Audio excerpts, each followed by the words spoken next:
Good evening, little ladies and gentlemen, boys and girls, and moogles of all ages. My name is Drinks Glue, and tonight we are doing our SNES Superstars Marathon submission video. Joining me tonight in the broadcast booth is the one, the only, the Turdsman. Turdsman, how you doing tonight? I'm doing pretty good. Looking forward to watching some fine players play some fine games. Yeah. So, what type of flags do we have in store tonight for our viewers, Turdsman? Well, we made some modifications to our standard race flags. So that'll be 6 characters and 9 espers required to unlock the final boss. In addition to that, our runners are going to have to go and hunt 5 dragons out of the 8 that are available on the world map. So that's it's going to be an extra little wrinkle. I want to say 3 are available without any character gating, so going to have to get a little bit lucky with who they find for that. And in addition to unlocking the final boss, they're also going to have to either kill or save Sid, who is hanging out at the end of the world on a tiny little island somewhere. And our runners are going to have to feed him fish, whether they like it or not, but the option of which fish they want to feed him is up to them. Yeah, so part of our requirements is the 6 dragons, the 9 characters, the 6 characters, the 9 espers, the 5 dragons, and then we have to make the hard choice of do we kill the war criminal or do we show him mercy? Do we allow him to live in this broken world? I think I know what Shadow Sid will do, who is our runner in the bottom left. The other runners, it's everyone's game, but either or, there is no right or wrong choice, but the correct choice is to let him die. And we will be getting started here just shortly. There's no right or wrong choice, but there's a correct choice. Absolutely.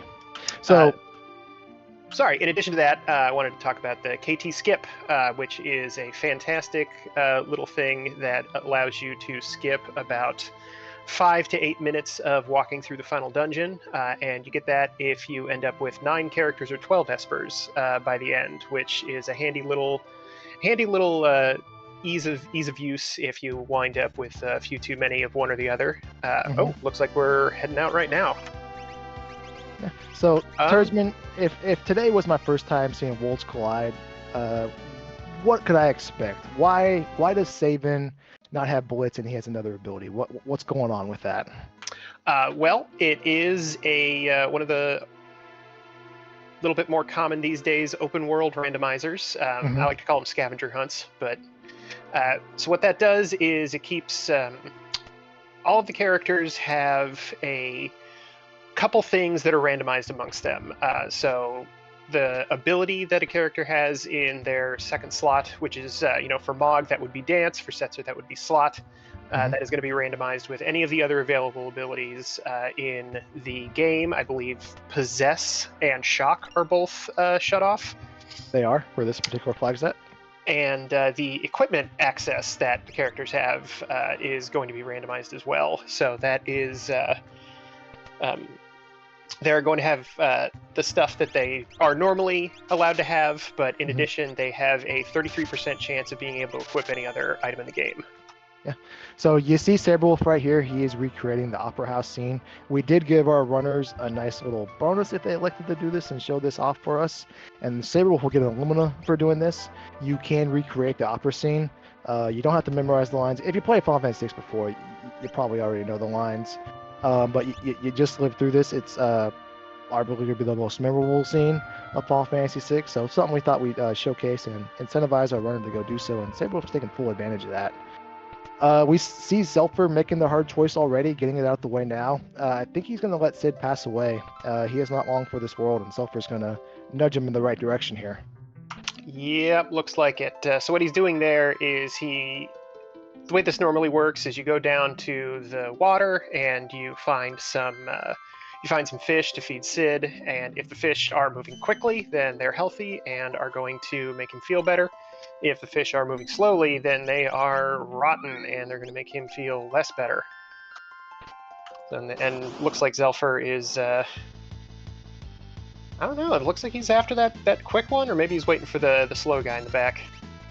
He's waiting for that slow one because he's been doing this a while, so Yep, and Ooh. that's it. Sid is gone. Sid is done for. Meanwhile, the human Sid, not the digital one, ran into some PM stalkers, which are kind of blowing him up a little bit with Drain there. I was going to try to take that to get a couple extra experience points right out of the gate, but unfortunately did not turn out for him there. Yeah, so Sid is taking a more traditional route here at the beginning. Typically, in a Worlds Collide seed, what a runner will do is they will scavenger about the world to the spots with treasure chests. The treasure chests in this particular flag set are randomized and shuffled and distributed throughout the world. So we're gonna, come across the stuff we could potentially wear. If it's something we can't wear, it's something we could sell for something that we could possibly buy in a shop that we could wear, or equip the defeat monsters and go on about our business. Yeah, I believe the way it works is it randomizes the items that were in the chests in the vanilla game and gives them each a 20% chance of being swapped out with something else. Mm-hmm. And then same thing with the shops in this flag set. We take all the items from the vanilla game, we distribute them throughout the various shops throughout the world, and then we take 20% of those items, we mix them up with whatever we feel like, and then we redistribute those as well. So it's possible to come across things like Illumina's, experience eggs, offering some of the better items in the game in some of the shops, along with all the vanilla equipment that you could by default find, such as your Gaia gears and your Mythril helmets and whatnot. And speaking of, Zelfer is farting his way through a couple shops right now, doing some pretty common purchases, getting a bunch of sets of earrings. They increase magic damage by a flat percent, and those, if you get 2 of them, you get double the bonus, so they definitely want to do that. Meanwhile, Sid finding Terra with sword tech in Kolingen, that is not a bad find. Yeah, that is an amazing find. So the way our runners will come across their characters and espers they need to unlock Final Kefka to beat the game is through what we call checks. And checks can be pieces of progression. They can be espers. They can be items. They can be high tier items from an item pool, which consists of some of the better items in the game. And each character will have some checks that are mini versions of some pivotal story events that revolve around them throughout the game. So, for example, Shadow Sid had Setzer in his party, and in the vanilla Final Fantasy VI game, you come across Setzer in Collagen and the World of Ruin. And Worlds Collide, you can go there in World of Balance or World of Ruin. But nevertheless, that is one of the key moments where you recruit Setzer in the game, and thus that is one of his checks, and that is where we found Terra. Terra will now give us access to 5 additional checks. Those checks are the Cave to the Sealed Gate, where you traverse and attempt to talk to the espers and get them on your side. Welt Gate, World of Balance Zozo, and Mobiliz. And Wheat River. Yeah, and amongst those, the Sealed Gate cave is pretty juicy. There are a ton of treasure chests in the cave itself, and even more in the Imperial camp right ahead of it. It tends to be a pretty popular place to go as early as you can once you find Terra, which doesn't look like Sid has gone there just yet, but he might be making his way through some towns first to see if he can't find something. That's definitely on his radar, as the Cave of the Sealed Gate and the Imperial Treasure Room is the most treasure dense spot in the game. You really only need 1 or 2 fantastic items to be there for it to pay dividends. And even if it isn't, you will come across so much stuff that will sell for a decent amount of money just by the sheer volume of chests that it pays for itself. I want to give a special shout out here to Juicy Loot. Thank you, Juicy Loot, for the 5 gift subs to the FF6 Worlds Collide official Twitch. We appreciate you, my dog, and hope you're doing well on the other side of the world. Yeah, thank you very much. Also occasionally helps out with the broadcasts on the weekends. I've done a couple shows with him. He's a good dude. Yeah, I'm a big fan of the Juicy Loot.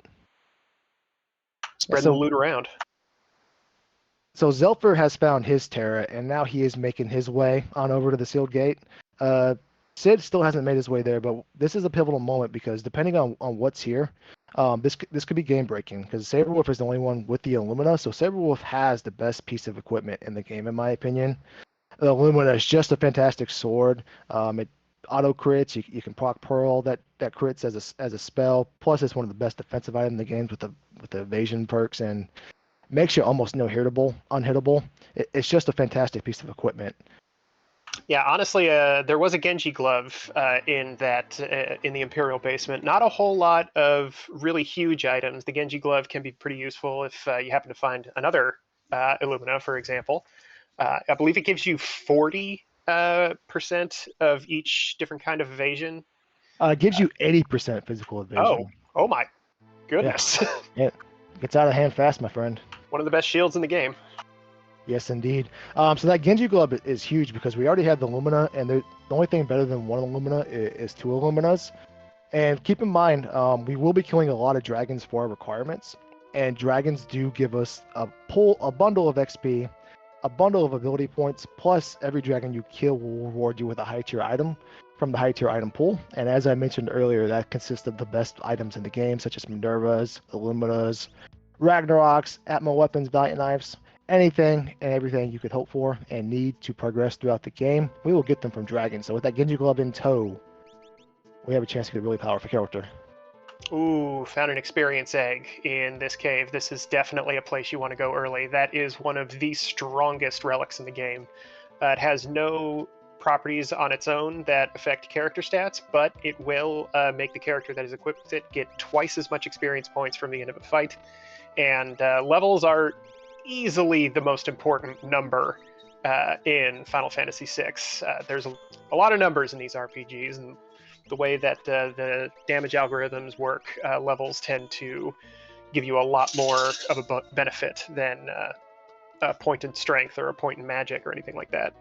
Yeah, and each of the damage formulas, magic, and physical attacks, and then the special damage formulas for things like Atma weapon and Valiant knife, and fixed dice. Your level is a key crucial point in that, especially in physical attacks. And physical attacks can get out of hand very fast once you start reaching the 30s. And it just scales so much better than magic, but nevertheless, even with magic, it's really hard to kill anything at level 3. And the higher levels you go, the more diverse, the more developed you're allowing your offense to become, just from that sheer number that a bigger number is added to the multiplier every time, and that experience egg just doubles the amount of experience.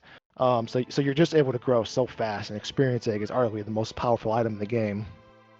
Oh yeah. If you're at all familiar with the multiplier systems in previous Final Fantasy games, they kind of took that same idea and tweaked it to incorporate just levels instead of having an extra complicated algorithm to determine what your physical or defensive multipliers are.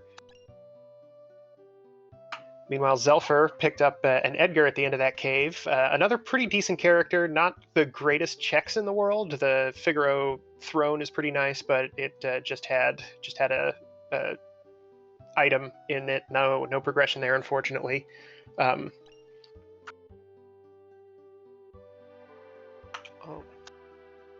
Oops, there's my stream title. Oops, I had lost my stream view, so I couldn't see what was going on. So let me ask you this, Turdsman. The Opera House does give you an Illumina, but it takes you about 4 minutes to get through the scene. In that scenario, is the Illumina worth it for you? Because we've seen 2 of our runners go there already. I kind of like how Sid is playing it here, actually, where he waited a little bit before going and getting it. Checked out to see if there were any quicker bits of offense floating around. Didn't really find a whole lot that he liked, so ended up heading over to the Opera House to drop a few minutes on getting, like you said, one of the best items in the entire game. Yeah, so Sid does have his Terra as well, and as I briefly alluded to, physical damage and levels go hand in hand, and if he gets that experience with his Terra, just like Zelfer, I'd imagine that's who it's going to go on.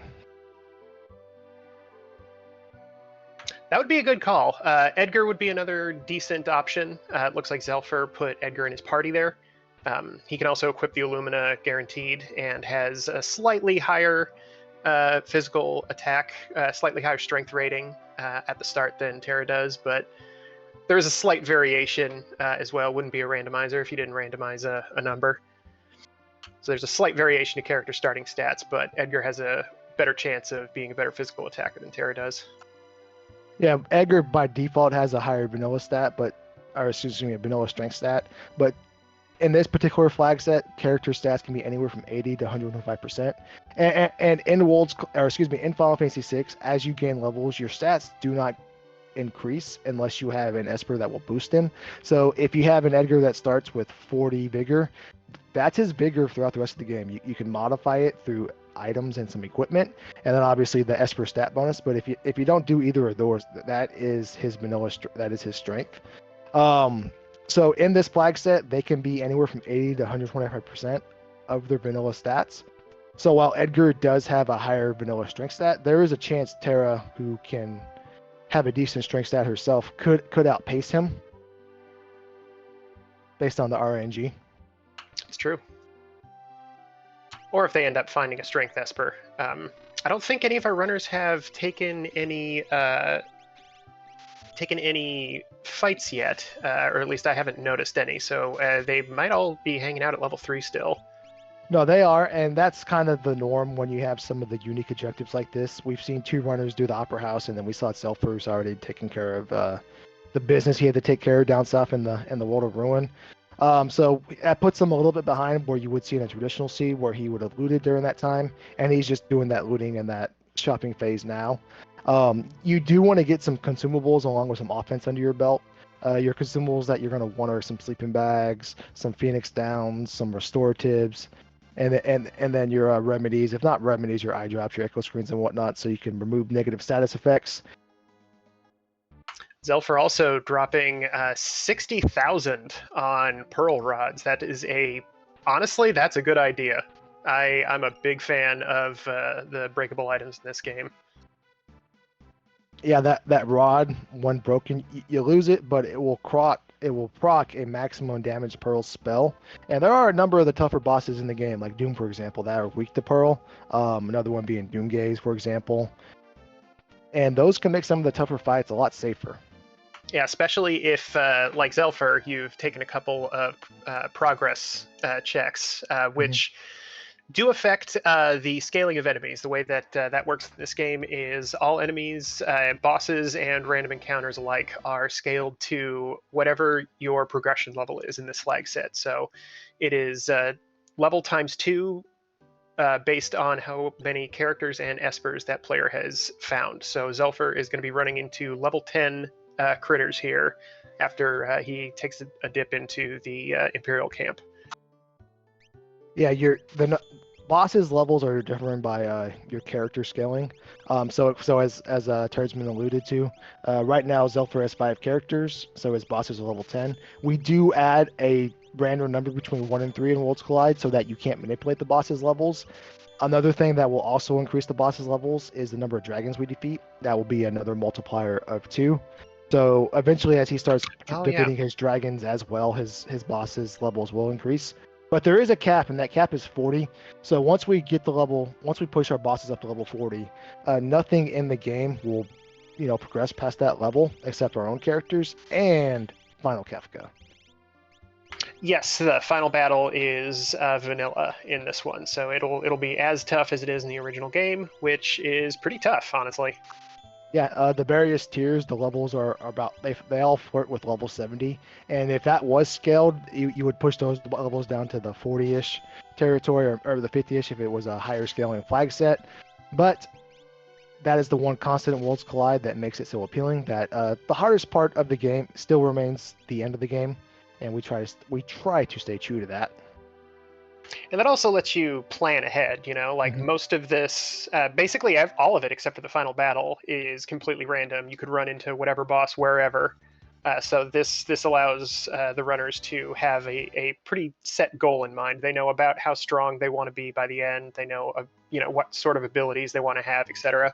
Mm-hmm. And Tersman, I'm gonna tell you a dirty little secret, okay? Uh-oh. Final Fantasy VI is inherently not a very hard game. Offense definitely is not. king, and there's so many, and that's personally what I love about Worlds Collide is the many different ways you can showcase the various offensive systems in Final Fantasy VI. For example, we've restored shock as an ability, not in this particular flag set, but there has been a number of flag sets, or you can create your own at ff6worldscollide.com. Give yourself the shock command that General Leo only has for a handful of battles in the vanilla game, and even then, does he really have it? Because you're fighting a bunch of mock guardians that you can't do damage to, so you never get to utilize it. However, in Worlds Collide, shock is the equivalent of about a non-elemental level 3 spell. It's a fantastic starting ability, another way you can kill stuff, and that's one of my favorite things about Worlds Collide. What about you, Turdsman?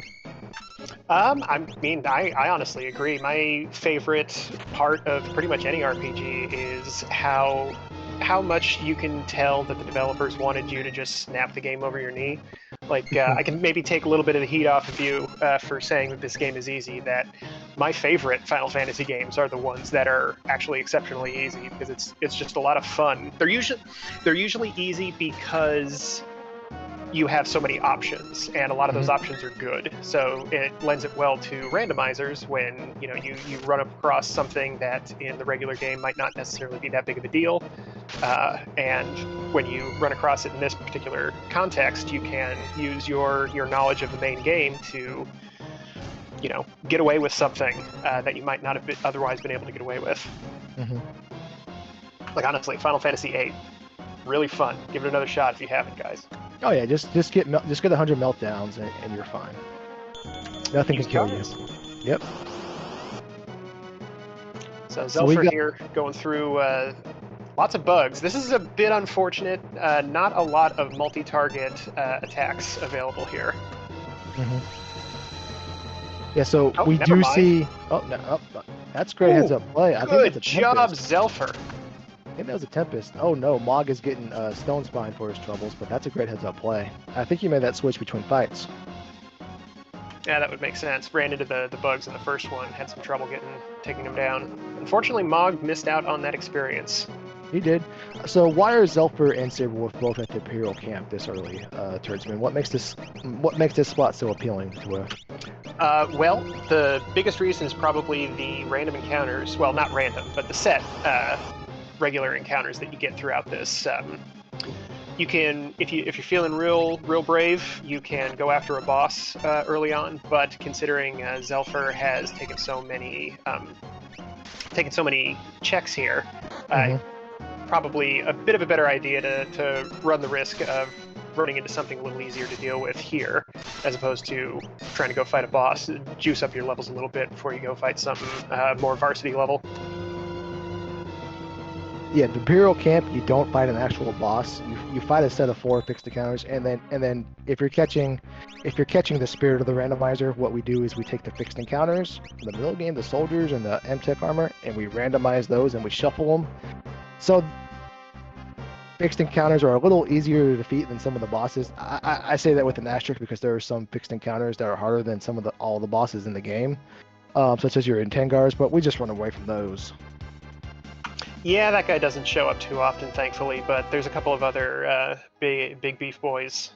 Usually the sorts of enemies that in the vanilla game will show up by themselves, they tend to be a bit of a stumbling block for some runners if you run into them at the wrong time. Meanwhile, Sid, going through the Narsh Cave, one of Terra's checks, finding the Yeti, came on down from his mountain to chill out.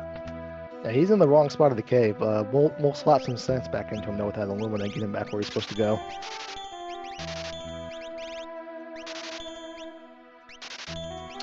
Yeah, also using some breakable rods here. Umaro does not like fire. Another quality to those rods that I am a huge fan of is they are both defense ignoring, so magic defense of enemies is not factored into the damage they do. And they also pierce reflect. So if you run into there's a couple bosses that use the reflect spell, or just end up with that status naturally throughout, in their second phase or whatever. Snapping a couple of rods will bypass that pretty easily. Herdsman, what's your favorite character in Final Fantasy VI? Probably Sabin. I played it when I was really young, and seeing that, the World of Ruin, like, that shocked me when I was like 11 or whatever, and I just really loved running into Sabin ways in, and he just doesn't care. He's like, yeah, no, it's the end of the world, it's fine. We're superheroes. Yeah, who cares? We got this. It's fine. Yeah, I'm holding up a house. And then he flexes and his theme plays. It's amazing. I think you might know who mine is. He's on the screen right now still, but just not the version of him that you want to find. And my favorite character is Umaro. You just get unmatched power with unmatched determination. He's a close second. He is everything you could ever want in the character, and he is so amazing. His role in this game ends up being pretty interesting, since there is a slight variance to what equipment you have available. There's a chance that Umaro can equip the Atma weapon, and if that's the case, then honestly, it's a good call to keep him in, because he usually starts with 60 plus vigor and is gonna swing that thing real hard. Yeah, we do have a flag. Our Worlds Collide does have a flag called the Equipable Umaro. And that is exactly what you would expect it to be. In the vanilla game, in Final Fantasy VI Standard, he only has access to his Bone Club and the Snow Muffler, which are fantastic items in their own right, but the Equipable Umaro flag allows you to remove those and equip Umaro with anything else in the game. Anything else depending on what percentage of randomization do you have set up to the character's equipment pool. If you set it to for 100%, though, you can get really creative with your Umaros. It's have him swinging the Illumina. You could have him playing with a Valiant Knife. He gets very powerful very fast when you're able to get the good stuff on him. Yeah, not a bad candidate for an experience egg if you happen to have one around. Getting him up to level 25 to 30 as early as you can means that he's going to be a very reliable source of damage for the rest of the game. Yeah, Umaro also comes with some amazing stats. The only downside to the stat factor with Umaro is that he can equip an Esper to boost him even further. But nevertheless, he has great speed, fantastic strength, and then again, he always has the ability, unless you put a Blizzard Orb on him, to do an attack that will ignore defense, and that is huge when you fight some of the higher defensive bosses in the game, such as your Poltergeist or your Magic Masters. So we have to talk about what Sid just decided to do there. That was one of Mog's checks, where you run into him in the vanilla game. He's hanging off the side of the cliff, and the lone wolf pickpocket offers you a gold hairpin to come save him first. And in the vanilla game, it's like, yeah, no, duh, I'm not going to take that. Thank you very much. Goodbye. Well, speak for yourself, but never mind. Keep going. However, in this one, in Worlds Collide, both of those rewards get randomized, and Sid noticed that it would not have been a character. If it's a character reward at the end of Mog's check there, that character will be visible as the sprite hanging there on the side of the cliff, and opted to grab the Illumina instead. Thankfully, that character isn't gone forever. Sid will be able to go underground in the Narsh Caves in the World of Ruin and go pick up whatever that happened to be if he feels like it. Yeah, with that one wolf check, it's true of the vice versa as well.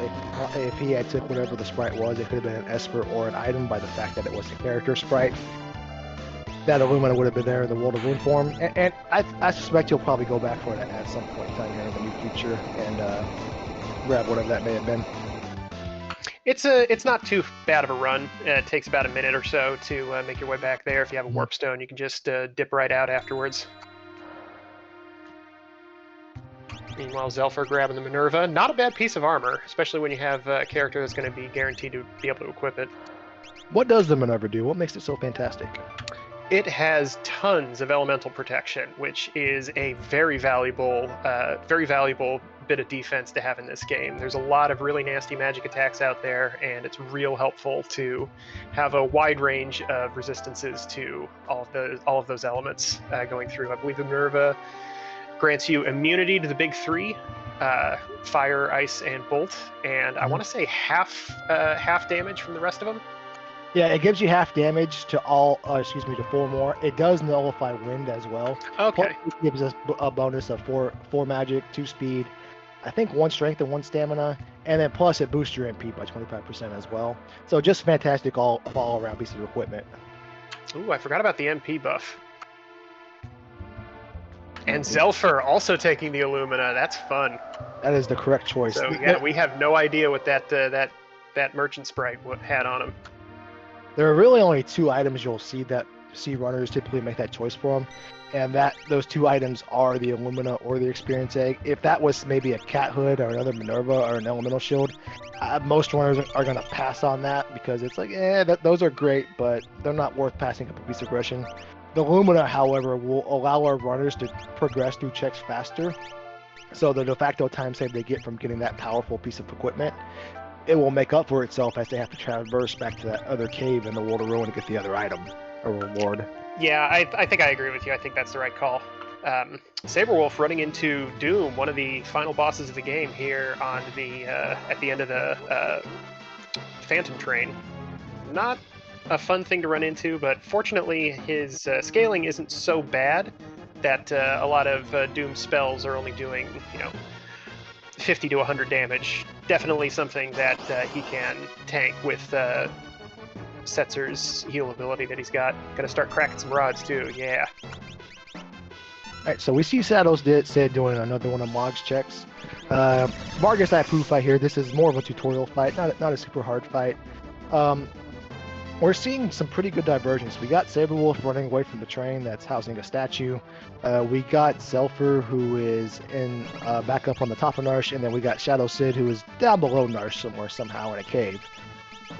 Where do you think, Tursman, where do you think character number 6 is going to be? Because we're sitting on 5. We do need 6 total at least. Where do you think character 6 is going to be? I don't know. Let's see. What do they have available? I mean, there's going underground for Figaro in the World of Ruin. That's not a bad check. It doesn't feel good to go down there because it's a bit of a long walk and you gotta hike your way back up. Mm-hmm. But you have 2 opportunities to get characters down there, either through the spot where the tentacles are in the main game or the weird statue that you run into at the end. Mm-hmm. I'm going to echo the sentiment that we were playing on earlier. I think it's going to be at Elite River. I think everything else is going to be empty from a character point of view, and we're going to be forced to traverse the Elite River. And why is Elite River not that fun, Tursman? Well, it's another one of those checks that on paper it's not as bad as a bunch of other ones. It's definitely near the bottom, closer to the bottom of the list than the top. But it's takes a little while. It's all with random encounters along the way, and there's a boss at the end too. And unfortunately, you can't. Has it been modified so that you can use warp stones to get out of there? Because I believe you can't. No, if you enter the Elite River check, you cannot get out of there. So this is true for a couple other spots in the game, such as the Phantom Train that Saberwolf is at. If you save and overwrite your save file, you cannot get out of there. So you have to progress all the way through the check to get back to the world map to go on about your business. And that is true of the Elite River. That is true of Magic Tech Factory. It's true of a handful of other spots. Thankfully, it looks like Saberwolf did succeed against Doom, I believe. Correct? I saw him reset out of the Dataluma fight.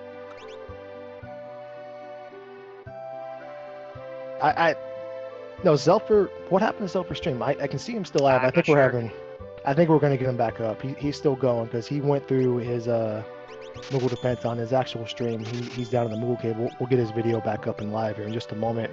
I think Saberwolf wiped. I'm not entirely sure, but I think really? Saberwolf wiped out of that. I don't think he made it through because he had to reset. He was back on the title screen, which is not uncommon for Doom because Doom is one of the harder bosses in the game. Not just the vanilla game, but Worlds Collide as well.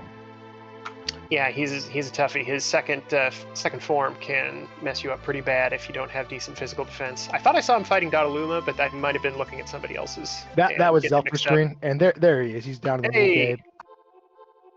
He's gonna take care of this Vargas and Ipu, no problem. We got Saberwolf now. He's doing some. Oh, that's a good monster in a box to find. Okay, he still has Go-Go, so he must have. Oh, was he fighting Vargas? I don't. I missed it, unfortunately, but he does still have Go-Go, so he did make it out of the train safely. Meanwhile, Sid running down what I suggested earlier, the underneath Figaro Castle checks. Seeing a soldier sprite means that it's not going to be a character at the tentacle spot, unfortunately. So Gigantos is the most experienced dense boss in the game. That's why he is a great, fantastic find here for Saberwolf. As you can see, he just got 19k experience. That is a large number, very, very large number.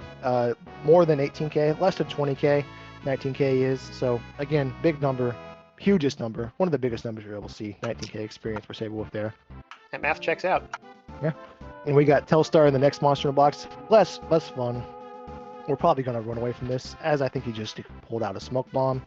That is kind of the risk reward with monster in boxes. None of them are inherently scary, but if you come across the right ones, like your Gigantos, which is so XP dense, or your Katana Soul, which gives you the offering, plus a buttload of GP for your troubles. Those are the reasons you go into the monster in boxes. There are 11 total, but really only 3 or 4 you want to see. 6 or 7 of them, you just run away from it, except with the Telstar. The PM Stalkers that we saw one of our runners take a little bit of damage to early on can be another decent one to find early at 0 scaling, or not 0 scaling, but start of the game scaling. It can still give you roughly 1,000 experience points, which might be just what you need to get the survivability to live through a boss attack. Mm-hmm. I like what Sid there. He just went and got the Soul Saver treasure chest and that little piece of armor behind the engine room. You don't see a lot of people go there, and I appreciate him showing off a very, very little well-known factoid.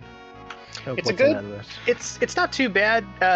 Screen transitions tend to be the thing that prevents somebody from wanting to go after a piece of equipment or item, depending on what it ends up being there. But Sid, I think Sid has done the Opera House at this point, so they have a lot of offense, but maybe they're looking for a couple pieces of armor or a good accessory. Yeah, I like the idea of spiking a treasure chest or two that nobody else will grab. You kind of get to the point where you're just wasting a bunch of time if you do it over and over and over again, because there's such a low chance that you consistently come across something of value in a treasure chest. But when you do 2 or 3 of them, I'm okay with that, because if you come across something nobody else is going to find, you can give yourself a huge boon. But if you only spend, maybe 12-ish seconds doing those 2 or 3 nobody else does, that's a negligible amount of time. But if you're doing a dozen of them, it can start to add up on you. Yeah, eventually you gotta just cut bait and stop picking up chests. Zelfer, meanwhile, heading into Narsh Cave to check out what fell off the cliff, and it was a Thunder Shield. So actually, it was the right call for sure. Yeah. Thunder Shield not too shabby, but we're pretty cooking. We're cooking so far. We've got the Illumina. We've got plethora of Illuminas. To be honest, our magic is coming along. We got some good characters. We got Sabin who can wear the Illumina.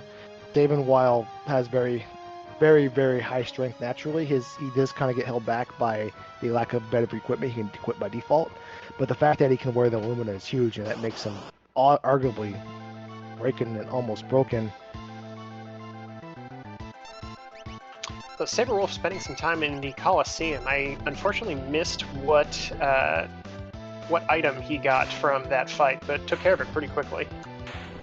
In Worlds Collide, we randomized the Colosseum as well. If you're not catching things, randomize just about everything. Color sprites, who you're starting party. You unfortunately can't give yourself a Cecil, but you can give yourself a character that looks like Cecil from Final Fantasy IV if you desire.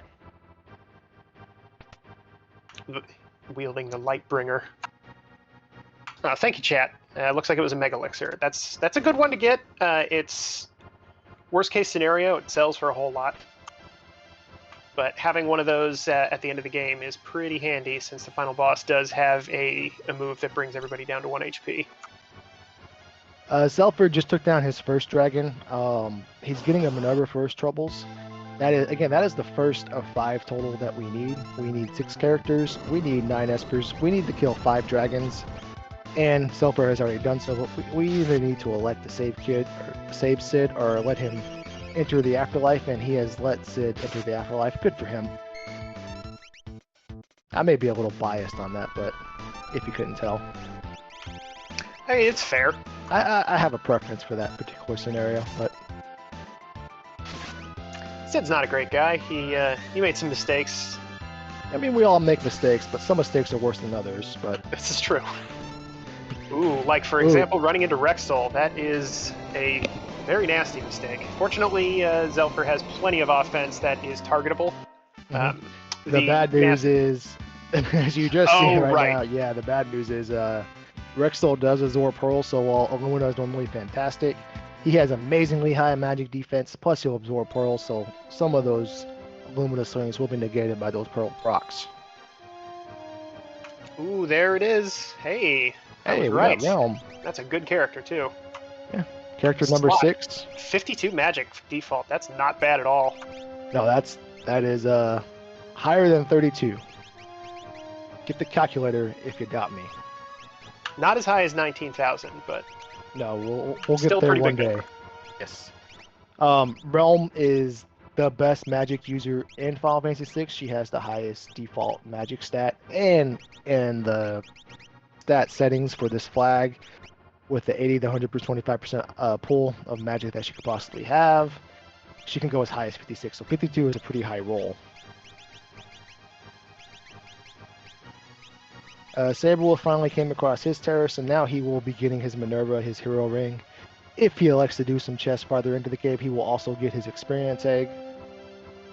Yeah, if I remember correctly, it was in the batch of 4 that you find near the end, which is a pretty popular spot to go after, even if you're kind of coming out near the end of the not the end of the game, but more mid tier of the game, where you're probably not wanting to pick up as many items.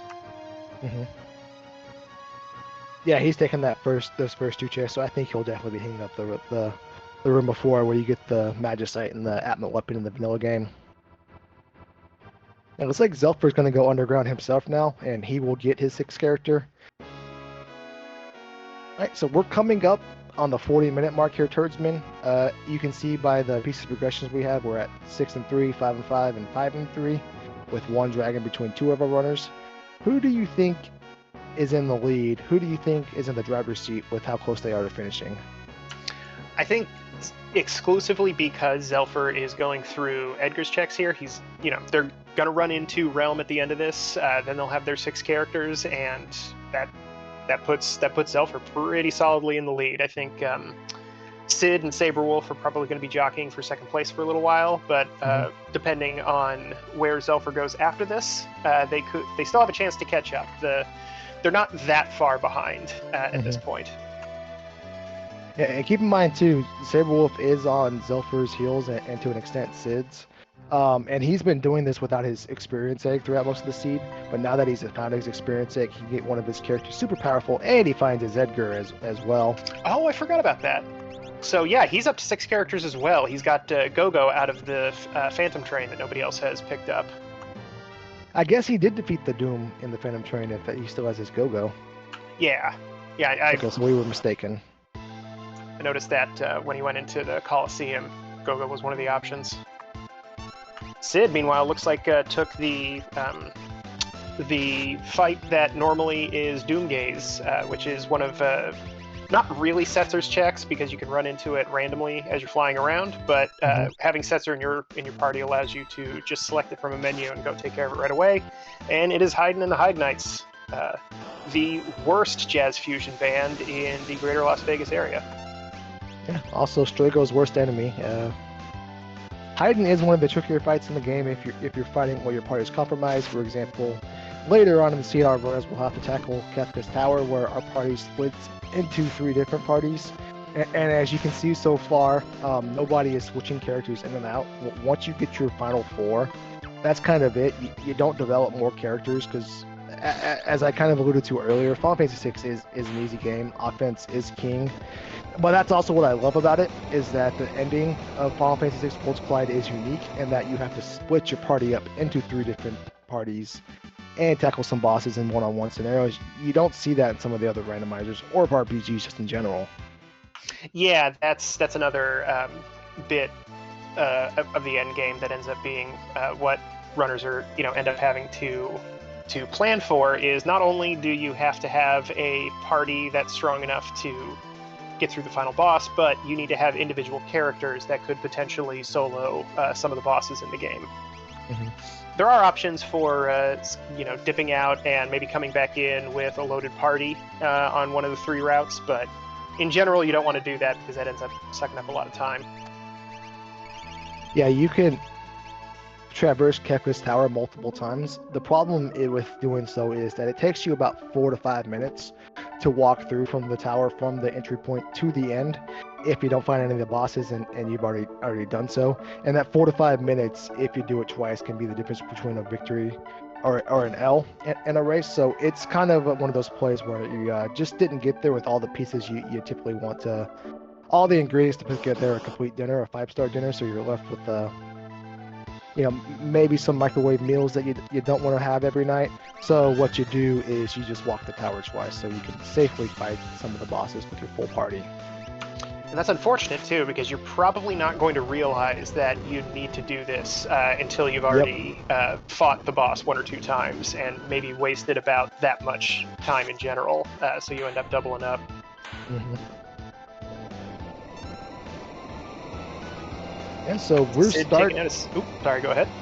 We're starting to see that part of the seed where everything is coming together. We got some espers. We know we got the requisite amount of characters. There are 14 characters in Final Fantasy VI as opposed to 27 espers. So characters are a little harder to find. But now that we have found all of our characters, we can start honing in on the other things, such as the dragons, like what we're seeing Sid do here. He's taking on the Opera House dragon. That is 2 out of his 5 now, with 3 more to go. And pretty good spells on the espers as well. I haven't been able to catch what the stat bonuses are on a lot of them, but Ice 3 and Fire 3 are both available throughout the espers that our runners have found so far. All right, pop quiz, Turdsman. Ooh. Where are the 8 dragons located in Final Fantasy VI? Yeah, see, this is...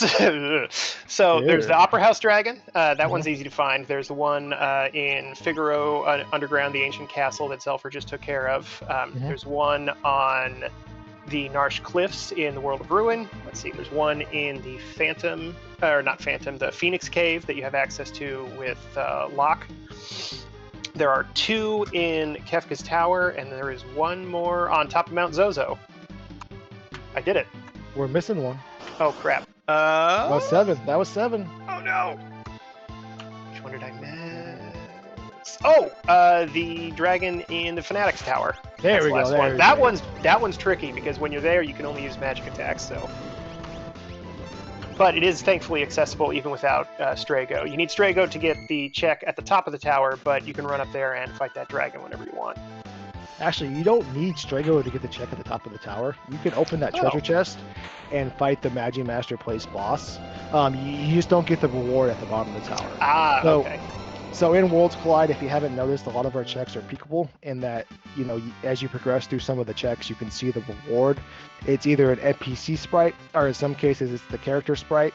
And in Fanatic's Tower, walking around in a trance at the bottom of the tower, you typically find Strago. But in Worlds Collide, it is replaced either with an NPC, indicating it is an Esper, or it will be replaced by the character sprite that is the reward. And you can walk the tower, get the Economizer treasure chest, which is just a high tier item from the available item pool. So again, it could be that Illumina, Ragnarok, Minerva, only the good stuff. You can walk up there at any point in time and get it. You just don't get the reward at the bottom unless you have Strago in your party. So quick correction from chat that you can do the Phoenix Cave Dragon without Locke. That is, I appreciate that. Some of the checks are a little bit muddy. I don't do a whole lot. I don't go in Phoenix Cave if I don't have Locke, for example. So I actually did not know that.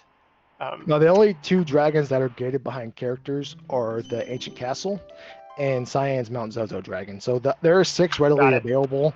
And that's why we chose 5 for this particular dragon hunt flag set. If you put 7, you're banking on our runners having to come across Edgar and or Cyan. And sometimes it could be a while if they're at the end of some of the checks that our runners go to. So in the interest of time and respect for our time, we just have 5. So another thing that we're probably going to want to talk about here, the Alexander Esper that Sid just got off of the Esper Mountain, which is one of Realm's checks, has Ultima on it. Oh wow! Ultima has been popped back into the general populace here. Very strong spell. Does a ton of damage. Ignores reflect and magic defense, and the way that it has been tweaked to make it a little bit more fair in Worlds Collide is the MP cost has been increased to the highest possible value, which I want to say is 256. 254. 254, excuse me. You're all forgiven. So that's if you're playing Final Fantasy VI, or if you see somebody playing Final Fantasy VI for the first time and they come across that big blue spell, that's kind of what they do the rest of the game. So with that in mind, if we were to come across it in a traditional flag set with more vanilla stats and vanilla features in Worlds Collide, Ultima would kind of get spammed ridiculously. But we do try to stay true to the vanilla game and have all features available to it. So it is an option as a flag to have expensive Ultima, which bumps the cost from 80 to 254. Makes it a little more manageable. You can still utilize it, especially if you find an economizer. But that way you're not just seeing big blue bubble on your screen every time a runner comes across it. Oh, there's a second Ultima. Madwin also had it. Nobody, I guess. Amazing. That one came up a little while ago. I did not notice that that Ultima has been around for that long. Mm-hmm. Another drawback to Ultima is that it does have a longer animation time. So while it's incredibly powerful, you can very easily come across a method of killing your bosses that is a little bit faster, such as some of the Luminas we have, because it's a lot faster just to swing a big glowing lightsaber than it is to rip apart the universe and throw our enemies into it. It's not the longest animation, but it does take longer than like Fire 3, for example, or pretty much any physical attack. Mm-hmm. It just adds up fast. My favorite thing about Ultima is it makes you feel so safe and cozy when you have it in your back pocket, just because you can bust it out as needed. But if you find yourself casting it 25 times throughout a seed, that 25 times just adds up because it's about a 9-second animation time. And then, when you're doing that 25 times, when you could have done something a little bit faster, such as a Fire 3, that would have done as much damage on a boss that was weak to fire. If you're just cognizant of what you have in your tool bag, you can cut down some of that time, from the animation time, by going to something else in your tool bag. It is also nice to connect it to the fact that you're going to have characters potentially solo a boss at the end. Popping Ultima on a character that is otherwise using physical attacks isn't a terrible idea, since that then gives them something to do in case they run into a particularly clever boss that has high evasion, for example, or really high physical defense, things like that. I feel like you may be alluding to one specific boss. What boss would that be? That would be the Master of All Magic, the Magi Master, big weird robot hanging out at the end of the world, who has a cult following. Has very high evasion. The Illuminas kind of, the Illuminas get through that, so that's not as big of a deal. Unfortunately, he also has very high physical defense, which in Final Fantasy VI is percentage based on how where you are in between. I want to say it's 0 and 255. Closer you are to 255, the more percentage damage you're resisting. And I want to say that Magi Master is at like 253 or 254 or something. So he essentially is the only boss that has a snow muffler equipped. Yeah, so swinging basically anything other than an Atma weapon or a Valiant Knife, which have the defense ignoring properties, is going to result in piddly damage, sometimes even single digits. Now, you said Magi Master was a robot. I always thought when you go down to Ancient Castle in the regular game, and you see the guy that fights Odin, and he kind of goes away and does that little finger wag when he stones him. I always thought that was Magi Master, but you think he's a robot? I guess I was basing it off of him having the same sprite as number 024 or something like that. But that theory works pretty well too. I like that quite a bit, because that's not just a ghost that just shows up and is never talked about again. We need some item descriptions, Dark Souls style, to tell us about this stuff. If we live long enough, eventually I'm sure they'll remake Final Fantasy VI and we can get the answers to those questions. But nevertheless, we got 3 dragons down now for Zelfer. Again, we need 5. We got 3 down for Sid as well. Saberwolf sitting on his 0 dragons. He is working his way through now, going back to the back of World of Ruin Narsh to get his Thunder Shield. I assume with Thunder Shield, and he took the Illumina the first time. He did not. He took the Thunder Shield, and so he wants the Illumina then. Yeah. Oh yeah, he wants it. He's right to want it. Yeah, I want one now too. I'm not even playing. I wouldn't mind having one, just hanging out here next to me. I've always wanted a cool sword collection, but. So, and Saberwolf, a little low on the Espers also at this point, has been running into some somewhat poor luck with the checks available. but has not run into Ultima yet. So I kind of understand wanting to wait on the dragons until you get some decent spells available, since that's one of the biggest benefits from fighting the dragons is you get 50 magic points. So even Ultima, which learns at a ×1 rate, you only need to fight 2 dragons to teach that to somebody. So we got Zelfer now checking out Esper Mountain, which is one of Realm's checks. We do have one more Realm checks that we haven't explored, which is Alder's Mountain, which is in the World of Ruin, in the westernmost town on the world map in Judor, where you find Realm in the vanilla game. Back there, she is probably a victim of human trafficking, pending against her will, but nevertheless, we can go back there and rescue whatever the sprite and/or character is, and that is Realm's other check. I feel like she's pretty tough. She could probably take that guy. Yeah, I think she's not there against her Beat him will. up. She just kind of wants to paint, and you get that, she's sketch, and she has no problem giving Ultros a portrait on the house. So I really don't think the darkest of those scenarios are true, that she's back there because she wants to be. I just noticed, speaking on stat bonuses there, that Alexander also had a strength +2 on it. So very nice Esper, Ultima and a strength +2. Pop that on Terra. Zelfer just did, and is going to let that juice up her Illumina swings, as well as giving her a big blue bubble to use as a just in case. She is level 45. That experience egg has been doing some work. All right, so we're at a pivotal moment in the seed here. Mobile is this checkable. We're going to talk to one of the little girls down here, and she will tell us what the reward is for this check from Terra. But that is not what's important. What is important is that Zelfer just walked past 2 of the dogs, and he did not pet either of them. So when on his way out, we will see if he remedies that mistake. Yeah. If he does not remedy that mistake, we may have to disqualify him. Yeah, we're probably going to have to cut his feed. Yeah. Also made that other dog just disappear. This is not good. It's really unfortunate. Zelfer was in the lead.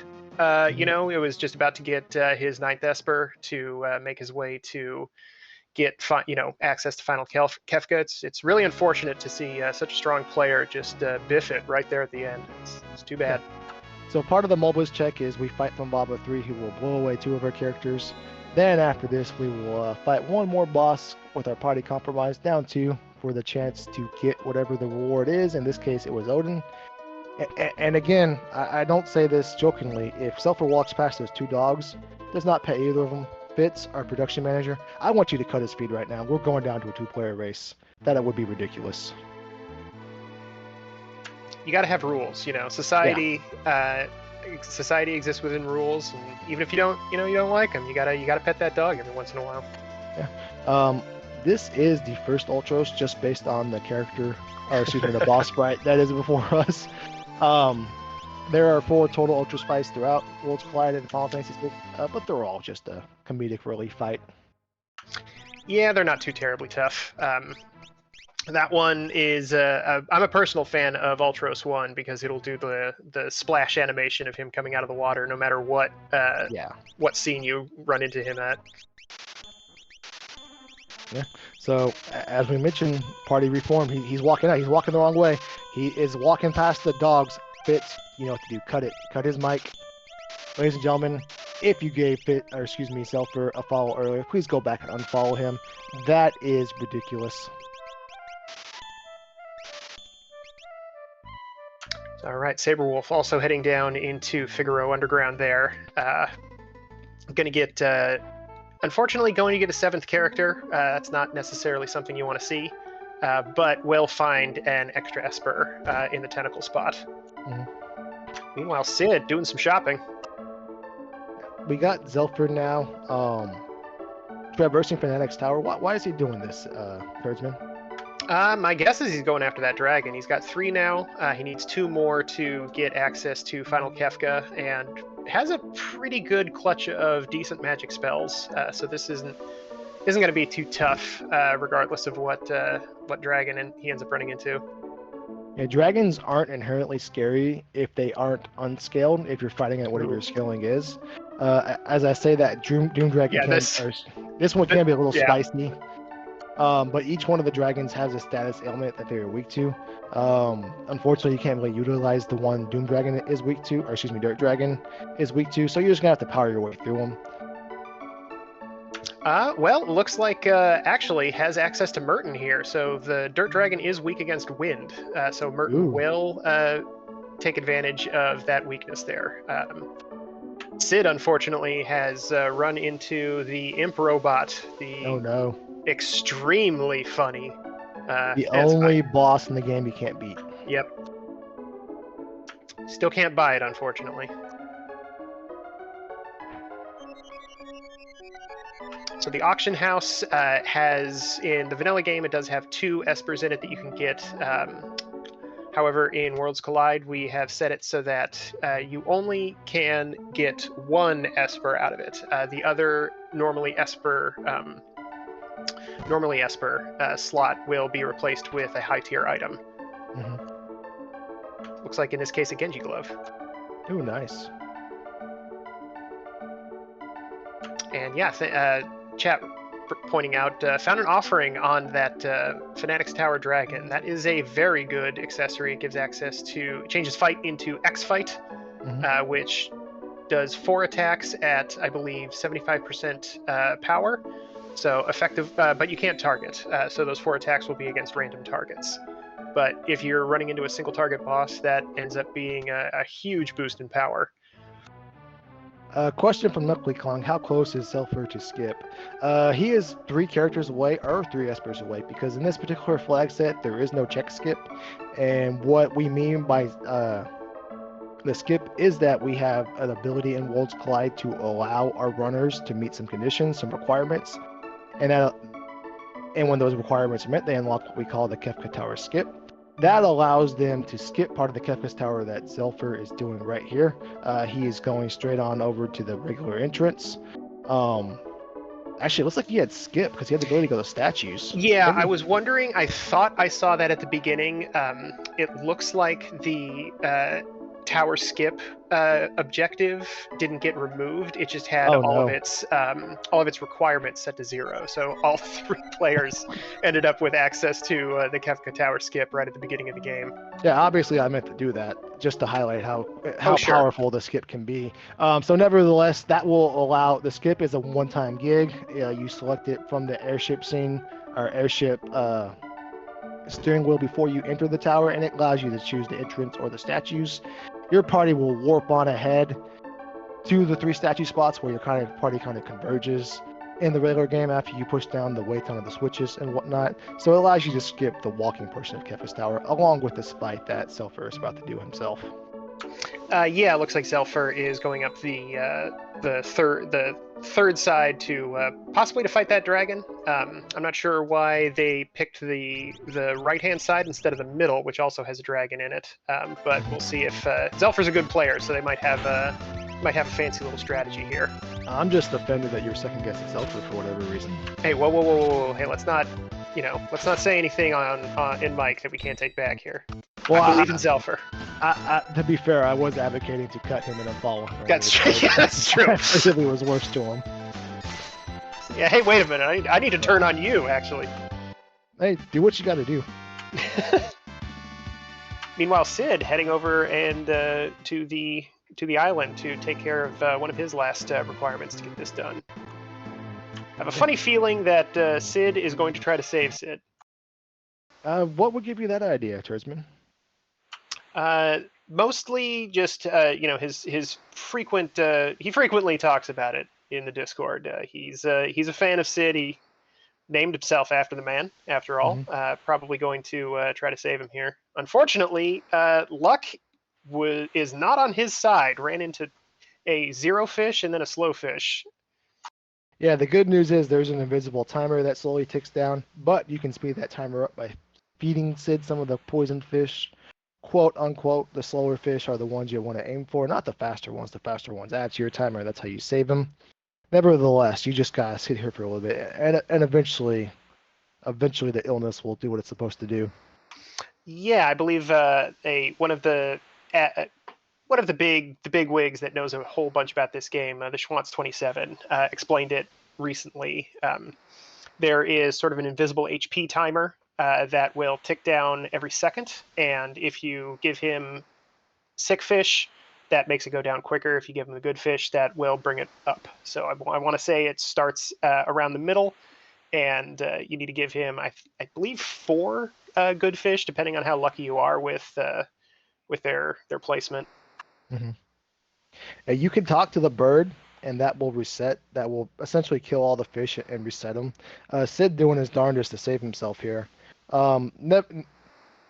Nevertheless, we got Zelfer, who is done with his 5th dragon. He's going back into the towers. He's going up to the switch spot via his skip that we mentioned earlier. Actually, no, he's not. I wonder what he's doing. Looks like he's showing himself to be a man of honor. Yeah, he said he doesn't. He wants to do things the hard way, and we can't blame him.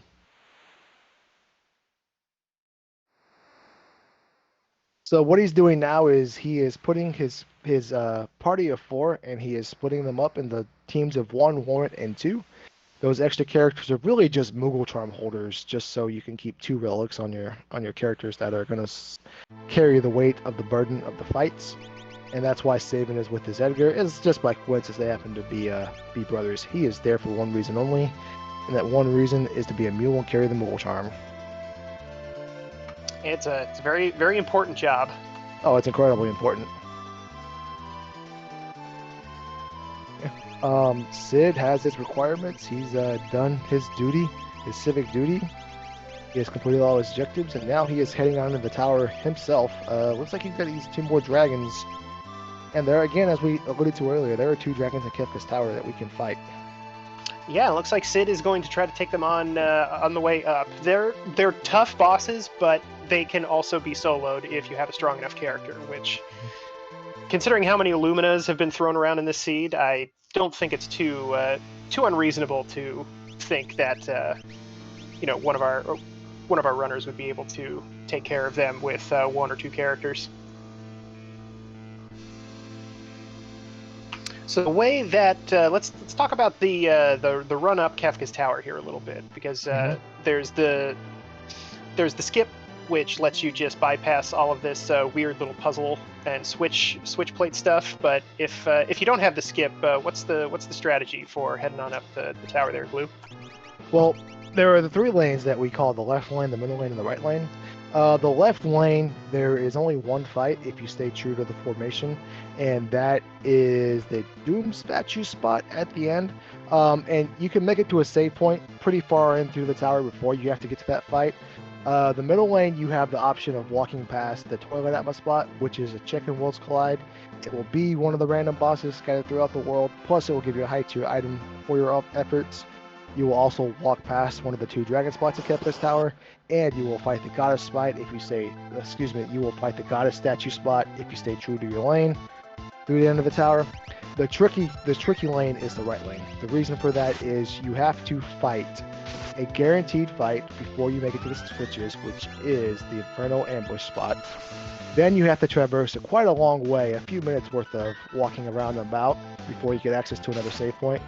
Plus, you have to defeat at least 1 more boss for a save point to generate, and typically that's at the Guardian spot once you reach the switches. So that is kind of the interesting dynamics of that. Plus, the right lane fights, that Guardian spot, plus they fight the Poltergeist statue spot, 1 more spot after that. So in short, left lane has 1 fight, middle lane has 1 to 3 possible fights, and then right lane has 3 fights, possibly 4 if you want to take on 1 more dragon.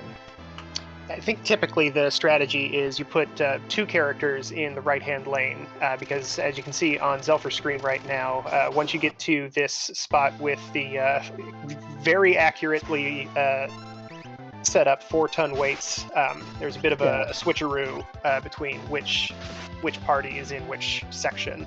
And the way that the party switching works, it is ultimately fastest, and this is like a 20-second difference. So if you don't want to do this, you can pretty easily figure out something that works best for you. But the party that is on the right-hand side tends to go up the middle after this little cross up here. Awfully convenient. Those 4-ton weights there are there as well, which is neat.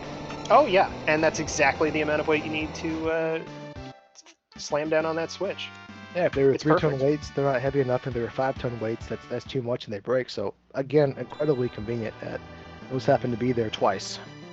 Pretty big oversight on Kefka's part, if you ask me. So we're on the pretty bad first. security at this point. We are on the first of our final 4 fights for Zelfer, and we have the tentacle fight. The tentacle fight's a little scary in a 1v1 scenario because they can slow you, and when they do slow you, that's when they like to grab you and give you the business. But that Quadra Slam is doing 3k a turn, 3k times 4 is about 12k. That is a fantastic amount of power damage to be doing a turn, so that fight is no trouble for him whatsoever. Yeah, there's an interesting dynamic at the end of the game. You kind of don't want to run into bosses that would otherwise be considered particularly easy. Like Welk can be some trouble if you have a character with an offering, for example. Ultros isn't going to be a problem. That's no big deal. The tentacles, like Zelfer was getting pretty lucky there. They were targeting Realm mostly, and Realm is not his damage character at this point, so Terra successfully avoided being slowed and grabbed. Which is the real problem. If you run into tentacles early on in the game, their little drain attack once they grab you can do a ton of damage if you're, less than level 10 or so. But thankfully, Zelfer went through that pretty quick, as Saberwolf is taking out his second dragon here, working on making his way up into getting in the tower here, hopefully sooner rather than later. Yeah, Zelfer has 2 more statue fights to fight. That is the Doom and the Goddess statue fights, but again, they can be anything. And particularly included in anything is the guy we alluded to earlier, who may be a robot, he may be a demigod from a past civilization. Maybe both. Maybe both. He could be Magimaster. And what are some of the other nastier bosses that one of these two could be, Thursman? Let's see. Guardian is pretty rough, just because he has a ton of HP. The behemoth here that Zelfer is running into, that could be a problem. It looks like Zelfer's casting Stop. I didn't realize that worked. Would you look at that? Yeah. Thankfully, this one has a weird little quirk. I believe Super Behemoth is technically what it is, but SR is, you can put all sorts of stuff in there. You call him whatever you want to call him. Just don't call him late for dinner. Exactly. The first bit is just sort of a regular tough behemoth fight.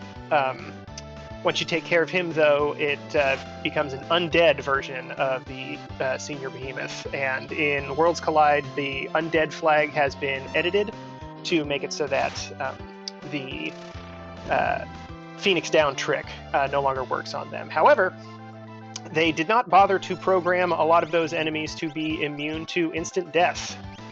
So a lot of those bosses also end up being vulnerable to Doom or X-Zone or something along those lines, and the Senior Behemoth is not exempt from that. The gravity spells that Edgar just cast there to get the full quad 9s also rely on instant death immunity. Yeah, that's a great heads-up play there. Pull out the quarter with no access, because you can get this fight over with 1 X-Zone cast as long as it connects.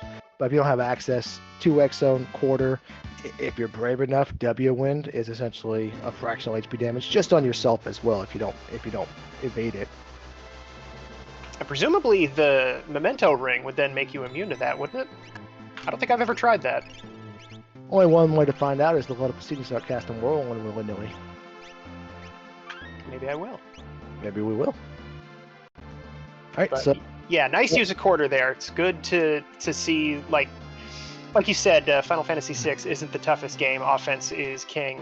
So in general, when you have an Illumina, every single problem looks like whatever you would use an Illumina on. But Zelfer throwing out a couple of extra little strategies to try to speed things along. Yeah, Inferno. Here's another one. Yeah, Inferno does have access to Delta Hit. Delta Hit is not an actual turn. There is a timer that starts at 30 ticks of the ATB, and when that timer hits 0, out comes Delta Hit if all 3 pieces of Inferno are alive, including, I say all 3 pieces alive, basically the boss plus his 2 little sidearms. If those are alive, 30 seconds go by, out comes Delta Hit. If one of them is gone, no Delta Hit, timer resets. So this fight can be a little scary, but Zelfer has 2 of the 4 party members here. He is very well prepared for this fight. Down goes Inferno. And that one is definitely a robot.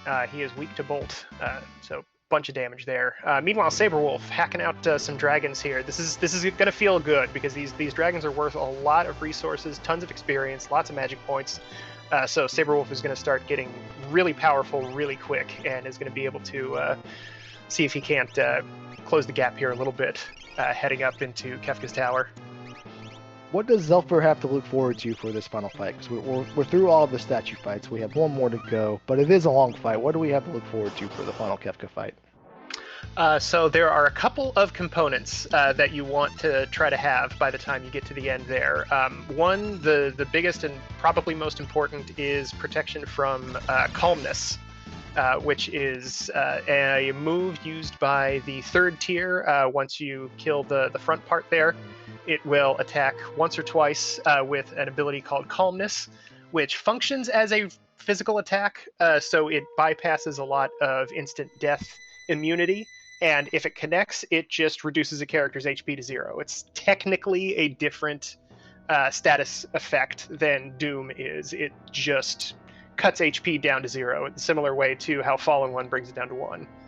So Fenrir is the most popular one, sets image on the entire party. Basically anything that allows you to evade or block a physical attack will work there. So honestly, having 2 Illuminas with a Genji glove is functionally having calmness immunity as well. That's probably the most important one. In my opinion, second most important is instant death. There are a couple of pieces of this multi-part final battle that are vulnerable to instant death. We're going to see one here in a minute with this big weird guy who's about to show up on Zelfer's stream. The face and the 2 hands are each their own target. Zelfer using Break on the arm because it is weak to instant death and petrify. The way I like to remember that is you can break tier 1's arm, snap that thing in half. Nice. Yeah, very nice. Head's weak against fire. You want to kill that next because it will counter with Quake if it is the last thing to die in the fight. And then the little balled up fist in the corner there will just counter attack stuff with a pretty nasty physical attack. Zelfer popping all of his characters back in the back row after having them forced forward with a weird gravity spell. Yeah, so the various HP totals for this tier are 30k, 30k, and then 27k for the short arm. But nevertheless, Zelfer's offense is very well developed. This tier is not long for this world. No, tier 1 is definitely a feast or famine type thing. If you have high damage, then you're going to take it out pretty quickly. But if you're not careful about who is doing that damage, that balled up fist might smack somebody for example, 1,170 damage against a Terra that is level like 50 at this point. That was huge. So we're on the tier 2. 4 parts on this tier. Which one of these parts is susceptible to death, Tersman? That would be the middle part, I think colloquially referred to as tools. There is a weird mass of machinery there in between the blue guy and the lady in the red dress. That is vulnerable to instant death, but not petrify, so you want to have Doom or X-Zone, or Odin or Raiden for that part. And then you have 3 other bits besides that. The blue guy in the front's nice and easy. His name is Hit, and he hits, and that is the end of that discussion. The tiger face down there, which I think is just people just refer to as Tiger, is pretty nasty. He can zombie a character, and you just saw Siren coming out because the part in the back, which kind of looks like another Kefka, just sort of reaching for a beer there in the back, that is magic. It only casts spells, but it is vulnerable to mute for some reason. So throwing out Siren or the mute spell on that guy in the back just makes him functionally worthless for this fight. And so Zelfer is exploiting some of the weaknesses of this tier. For example, Tiger Face is weak to ice, and Hit is also susceptible to stop. So out you see both of those come. That Flare Star is from Tiger Face. Tiger Face does do some nasty AoE attacks, plus when his HP reaches a certain threshold, or is reduced to a certain threshold, he can start doing a nasty AoE attack, and follow it up with the Zombie Bite. He's just a nasty all-around problem, so typically in the order of operations, after you do your instant death, he's who you want to take out next. Yeah, he's got a lot of nasty... Honestly, I think Tools is ends up doing a little bit more damage if you leave it alive, but it tends to not be a big deal since if you have instant death, you can just get rid of it right away. Mm-hmm. Meanwhile, Saberwolf, really quick, had found Shadow in Daryl's tomb there, and is going through the Velt Cave check to find another Esper. Tunnel armor's not going to be too big of a problem. Probably two attacks down. This guy's going pretty. Wow, not even two. Oh crap! Yeah. Tunnel armor is not a very difficult boss. And as you see, Saberwolf takes him down with one Illumina swing. Doesn't even have to exploit tunnel armors. One of tunnel armors, two another witness to get rid of him. Saberwolf is now up to 8 Espers. He needs one more before he's making way to his tower. He pets the dog. He pets the dog twice. Absolutely amazing. Excellent. Once for himself. Makes up for Zelfer's failures. Yeah, makes up for that trap, as the Zelfer reported earlier. Thank you, Saberwolf. We appreciate you greatly. So they might be flagging behind a bit on time here, but Saberwolf, I think we can all agree, is the actual real winner of this race here. Yeah, times be darned. Saberwolf is our winner tonight. We just saw on Shadow's Sid screen that Delta hit come out. What Delta hit does, as we alluded to earlier, is it casts Petrify on one of your party members. So if they don't have the requisite piece of equipment that nullifies Petrify, it kind of takes one of your characters off the board. And in this compromise scenario, if you have one character, one mule, if that comes out on your only character alive, obviously you KO. Or if it takes it out your strongest character, as it just did, you just reset and you go on and give it another go. So while Sid takes another crack there, we see Zelfer heading up to tier 3. This one's the scariest one in my opinion. It's only 2 targets, but the one in the back only has 9,999 HP, but it absorbs all elements, holy, fire, poison, all that stuff. So you want to make sure to try to take it out first, since it also will heal the front part there with Pearl Wind if you give it the opportunity. Pop quiz, Turdsman. What are the 8 elements involved in C6? Let's see. Fire, ice, and lightning. Those are easy. You got wind, you got water, poison. Let's see. Holy. Oh shoot! There's one more. Earth. Right. Earth. Yep. Which is like Quake, I think, and heart, friendship, sorcery. Let's see. Miracles. You got 7 out of the 8 right. You said thunder, but it's actually called bolt. I don't want to disqualify you. I actually said lightning, which is completely wrong. I hate to, but rules are rules, my friend. All right, I'll see myself out. I'm sorry, everybody. All right, you go join Zelfer in the room of shame for not the dog. And penalty box. Whoa! Zelfer did way too much damage. Oh, had life 3 going. That's so life 3. Oh, is it gonna double tear? Oh no! You can't leave 3 twice. Unbelievable. Zelfer's luck finally failing him, losing a huge damage character by the end there. That is extremely unfortunate. That's what happens when you don't pet the dog, though. We knew. There you go. We prayed for it. The game was waiting. Yep. Sid, meanwhile, taking round 3 against Inferno here. And we still have we've got some Illuminas in the bag, so we can still get through this last tier. But, obviously 4 characters are better than 3 characters, so nevertheless, Zelfer should still be able to navigate through the rest of this fight. Tier 4 Funnel Kefka has 62,000 HP. We're at a little bit of a race against the time here because on Kefka's first turn, he will do an ability called Fallen 1, which reduces all of your character's HP to 1 HP if you don't do 30k worth of damage to him before he acts. So a little bit of a race against the clock here to see if we can get him down to 30k or less damage total at this point in time. Yeah, getting these procs is going to help out with that quite a bit.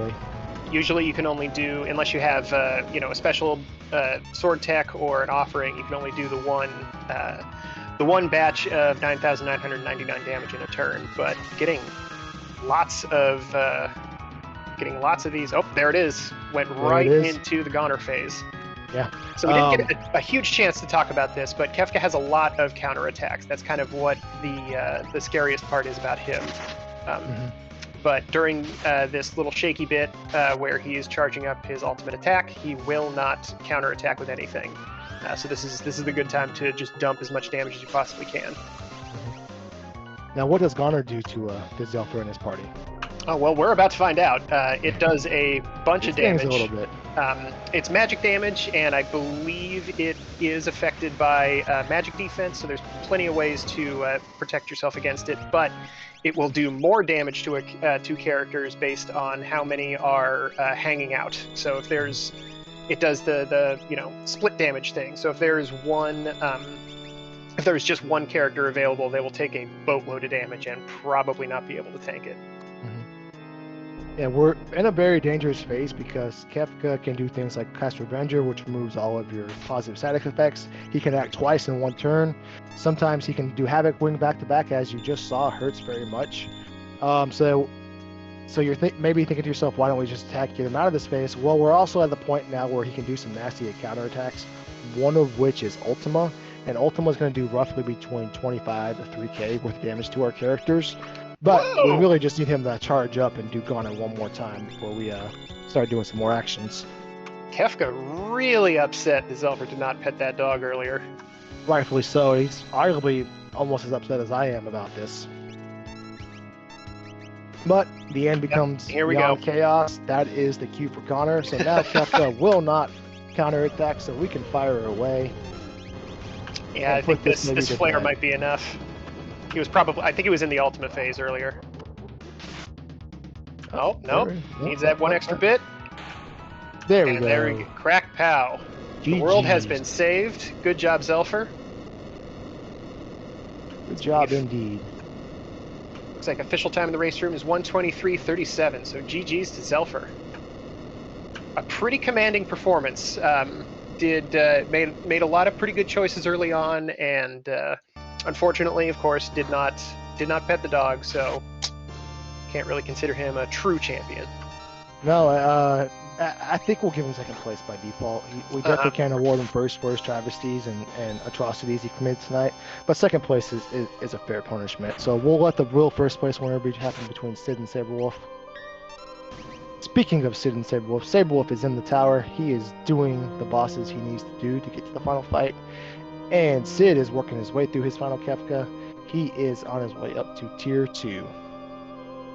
And it looks like we got Zelfer in the booth here, hanging out. I'm not sure if it looks like he is deafened right now, so we'll see if we can't ask him a couple questions once we get the chance to.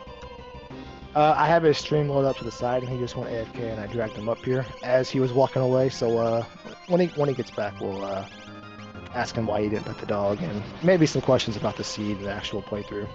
Perfect. So yeah, in the meantime, we're seeing Sid go up against Tier 2, using a different strategy than Zelfer did. Zelfer was doing a lot of single target damage. Sid is opting to cast Ultima, which this is the spot to do it, honestly.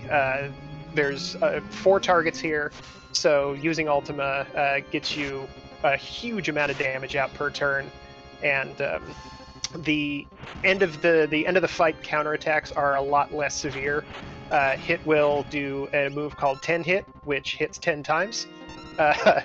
Pretty self-explanatory there, but it won't hit for that much damage. Usually roughly about 200 to 400, depending on the armor that the characters have access to, which I have seen a lot of Minervas and pieces of Genji equipment floating around, so I don't think hit is going to be causing too much trouble for Sid here. Meanwhile, Saberwolf making his way up the tower. I believe he has one more dragon to fight. I could be mistaken. It looks like this is the party number 1 heading on up there, so I might have miscounted. It could be that Saberwolf does have access to Final Kefka now and is just going to make his way through all these bosses here. Yeah, Saberwolf still needs one more dragon. We only have 4 dragons on his tracker. Let me look at his tracker, his actual tracker. Yeah, I might have missed the last one. No, he just has 4. Okay. He needs to go get one more. There is one more. He had 3 coming into here, I believe. Uh-oh. Oh, yeah, looks like he's already passed him by.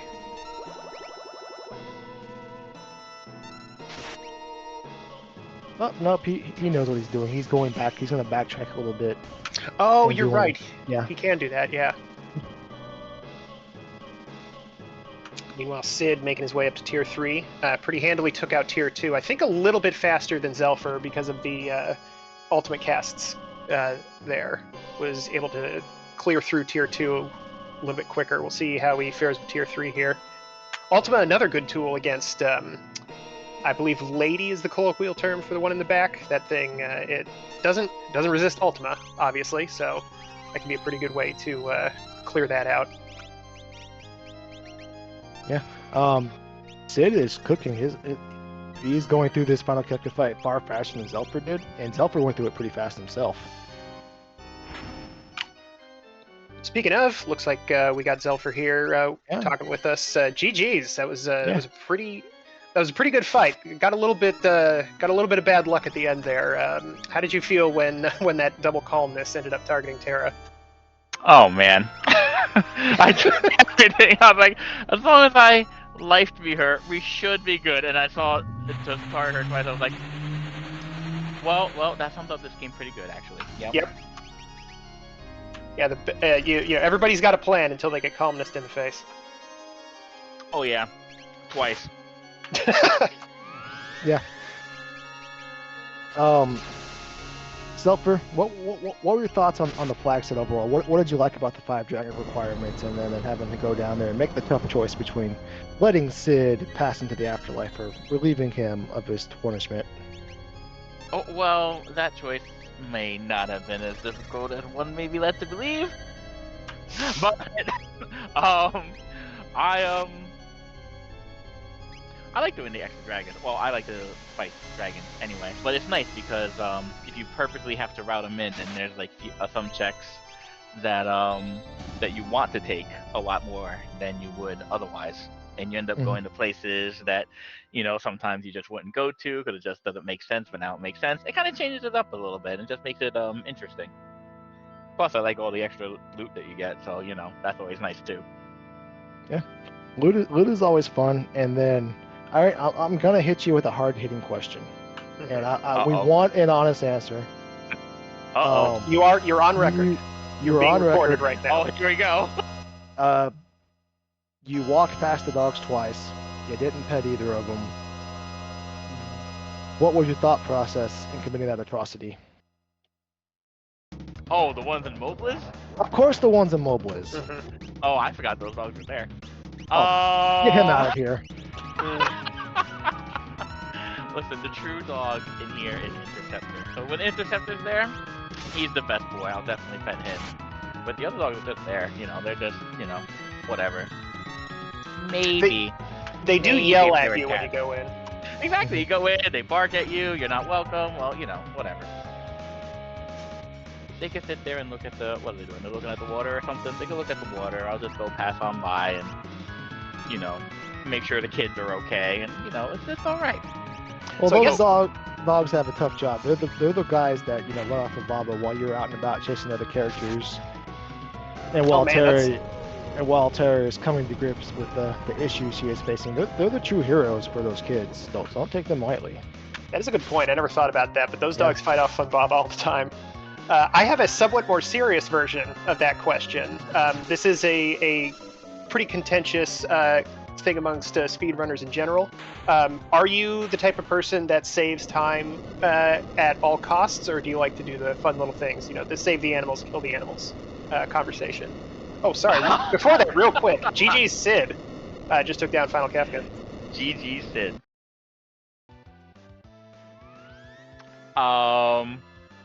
Usually I could spare a couple extra minutes to do something fun. That's absolutely not a problem for me. I'm a save the animal kind of guy. My man. My dog, I forgive you a little bit. All right, Zelfer, before we let you go, as you know, this was our submission for SNES Superstars happening later next month. If you were to sum it up in one statement, what would be your case for Worlds Collide? What do you like about it? What do you enjoy about it? What makes it interesting for you to keep on playing after all these years? And make your little pitch to the SNES Superstars Advisory Council. Oh, I have to sum this up in one statement. You have Oh, 27 words 27. in your statement. No, Oh I'm kidding. I'm man, kidding. here we go. I'm kidding. You have 37. No. Oh, great. Well, I'll try not to break that too much. Oh well, Final Fantasy VI is definitely a huge favorite as far as SNES games go, and this randomizer gives you a chance to play the game, play it in a quicker setting, an interesting setting, and it also gets to change it up all the time. And no run is going to be like another run that you have before, so it keeps it fresh all the time, and that's why I always come back year after year. So something like this that could be done easily in a couple hours as opposed to a normal playthrough, which is double-digit hours.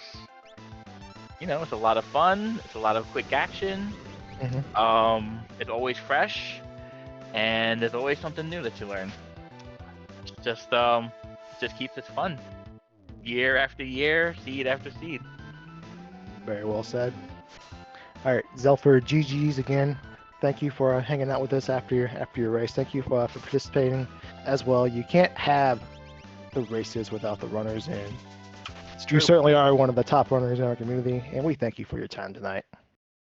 Thank you for having me, and thank you for setting everything up. Equally as important as the runners. You can't have it without, the restream, the commentary, and the tracker. Thank you very much, guys. I appreciate it. All right. Zelfer, GG's, thank you again. Have a good one. And just a little update on Saberwolf. He has 2 out of his 3 party members on the Switch. He has one more fight to get through. Unfortunately, it's the Inferno fight, which gave him a little bit of trouble on the first go, but looks like we're going to make some adjustments and give it another try. And on that note, we are joined by Shadow Sid, who was the true winner of tonight's race with a time of 1:31:02.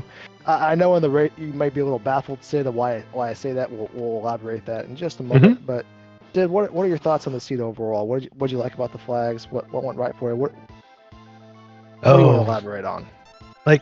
I like the flags. I done goofed a little bit. I accidentally warped out on Kefka's tower a little earlier than I intended to, and I just kind of rolled with it, and that ended up being bad with the Inferno fight.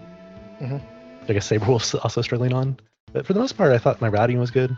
I had some bad luck on Auction House, was hoping to get Zelfer luck there. Did not. Had a bunch of imps, but that's okay. What were you hoping to find in the Auction House there? Just my last Magicite. I was on 8. That's a good reason to go there. Yeah. So yeah, I guess you did have pretty good routing. There was pretty good routing throughout. Honestly, it was another one of those situations where it was more bad luck was hitting the runners rather than bad decisions. Is there a particular breakpoint that you like to be at for the auction house? Like, are there checks you'd prefer to do other than that, or do you want to go after it once you get to 8 espers? I go after it either usually 7 or 8, depending on what checks are available to me. If there's good peekable ones, and there were a couple, like Phantom Train was still available, and Setzer's Daryl's Tomb was still available for like peaks. I just kind of yellowed it. I thought it would, if it got real lucky, it'd make for good TV. Ironically, that was the correct decision because both of those checks were characters. Oh, well, that worked out. It was Go-Go on the train and then Shadow in the tomb. Yeah, I mean, and they're peekable, so it's just to warp out and not do them, but still. Saberwolf is through his Inferno fight. I think he's going to have a pretty quick Kefka fight himself as well. We've seen with the plethora of offense, the Luminos, the Ragnaroks, the Ultima, and then the Merton, and everything that was... The seed was very giving in terms of the offense standpoint, and that's just kind of what happens when you have 5 dragons, because you get those 5 high-tier items from all those rewards. What was your plan to tackle the dragon requirement, Sid? Did you want to go them earlier instead of later, or were you trying to save them towards the end? I wanted a mix, so I wanted one fairly early just to get some like level boosts, and then see where I could go from there. Obviously, getting Edgar gave me another opportunity for, not having to do Fanatic's Tower, which is one that I don't typically like to do unless I have a strong magic party, and I found Realm pretty late, even though she was very strong. So I was just going to do the ones in KT for my last 2. Yeah, along those lines, is there a particular style of offense that you prefer? Like, are you happier to find magic? Are you happier to find a bunch of Illuminas? Is like a play style that's for Sid? I mean, I am a fan of my namesake's throw, so anytime I find throw, I'm pretty happy. Merton, always happy for a Merton, and I did sort of stumble upon that, but by that time I had Ultima and so much offense physically that it didn't really fit. But I do like seeing an early Merton. There were a lot of Ultimas being thrown around in this particular seed. Yeah, I think I cast it twice, maybe 3 times. Yeah, but you saved it for the right spot too. It was on tier 2. Yeah. Get out of there as fast as possible. I had no calmness protection outside of life 3, no silence. I had Doom for instant death, but you know, if you're just throwing more Ultimas out, what does it matter?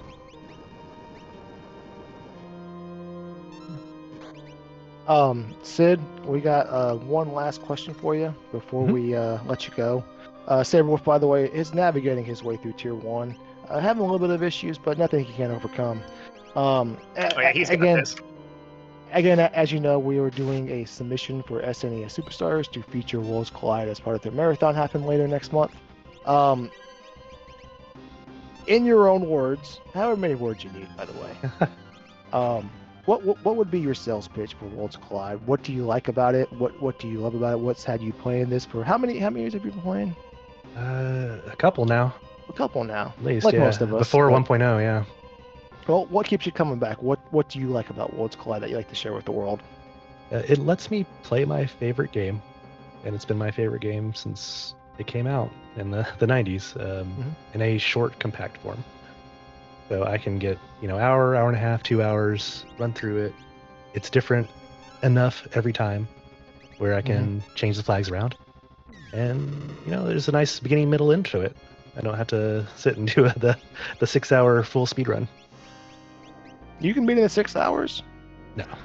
No? Oh, okay. I was going to say something. Because You didn't have to learn it, though. Yeah, the aspirations. One day, maybe. One day. All right, Sid, we want to thank you, GGs. Thank you for hanging out with us after your race. And then, obviously, again, thank you again for participating in our submission and helping out throughout the various weeks as we've been planning this. Of course, GG's. I do have one final question, though, if you don't mind. Oh, yeah, sure. Well, you can interview us. Why was I the one true winner here? Oh, right. I may get a little too passionate and carried away with this answer, so I'll let Turdsman take this one. Well, Zelfer, unfortunately, he went to Mobliz near the end of his... No, it wasn't near the end. It was around the middle, but just walked right past those dogs. Just... didn't even, and when asked about it, admitted that he forgot that they even existed. How dare he? So congratulations to you for your Pyrrhic victory. Clearly does not have the dog in him. Amen, brother. All right, we are being facetious, of course. Zelfer is this is a class act. All of yeah. Maybe y'all are, but y'all half all right, of us are. GG's again, Sid. Thank you for hanging out with us, and then thank you again. Of course. Okay, so just to recap where Sable, he's still working his way through tier 2.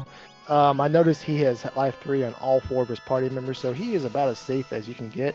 Now he has life 3 on 3 party members because the spell will remove life 3 status on his Sabin, but he can just put it right back on him. Oh yeah, there it goes. Thankfully, that does mean since I thought he was muted. I thought the dispel thing doesn't come out until the actual. Oh, he did die. Hit's still available. Okay. No, My mistake. If he's muted, his little fake death counters won't come out, but the actual death counter when he goes down will come out. And that's got a nice little tip off too when you do mute him. Is that when that dispel you actually see the animation, you know he's for real this time. He's for real dead. And that's a little indicator. It gives you a little peace of mind that you're doing good work. All right, here comes 10 hits. Let's see how Saberwolf's defenses are. Not too bad. Edgar's taken some pretty good damage, but he's got like 4,000 HP, so that's not going to be too big of a problem. How many times does 10 hits hit, Turdsman? So it's funny you ask. Yeah, I Because never remember. The actual answer is 9. Wait, no, actually, sorry. 10 hits once.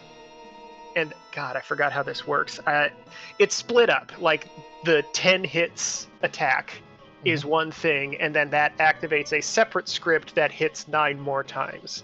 So you are hit 10 times, but 10 hits only actually activates the once. Which is, I mean, that's this game, right? There's so many things going on at once that they came up with a lot of fancy little tricks to make some stuff feel a little bit more complicated than it actually is. Yeah, this game, Final Fantasy VI, has been out for 30 years and a handful of days, and you learn something new every day with it, despite playing it since its inception. Yeah, Saberwolf having a little bit of trouble. This Ultima is going to take care of business, but Ultima's the great neutralizer. Sabin swinging those Illuminas got 2 procs, so unfortunately undid all of the damage that happened from the actual attacks themselves. Yeah, but that's okay though. Again, Ultima is just gonna sweep on through the back part of Tier 3. We are in the danger zone of Tier 3, but Saberwolf has the requisite HP to survive a Medio R2, which is what he will counter with his in the face and do on his own turns, as he just does. That was the first Medio I think we saw, and not a very good one either. Only hit 1 character. Nope. Medio does hurt, but the good news is that it doesn't have the highest accuracy stat, accuracy stat for the spell, so it will miss quite a bit. Calmness hits on his Mog, but again, all those Life 3 being useful yet again, and Calmness down, but Mog right back up. Yeah, the situation that happened to Zelfer is pretty rare. That it's 1 in 4 shot of targeting any character on each one, so that's you gotta lose on a 25% chance twice in a row. And we are on the Tier 4 for Saberwolf. Again, Tier 4 has 62 HP. We are a little bit of a race against the clock. We want to do 30k total damage, or again, Fallen 1 will come out. But as we just saw in Saberwolf's inventory, he has a handful of Mega Elixirs at his disposal, so it may not matter if Fallen 1 comes out. Oh yeah. I think Saberwolf definitely has this.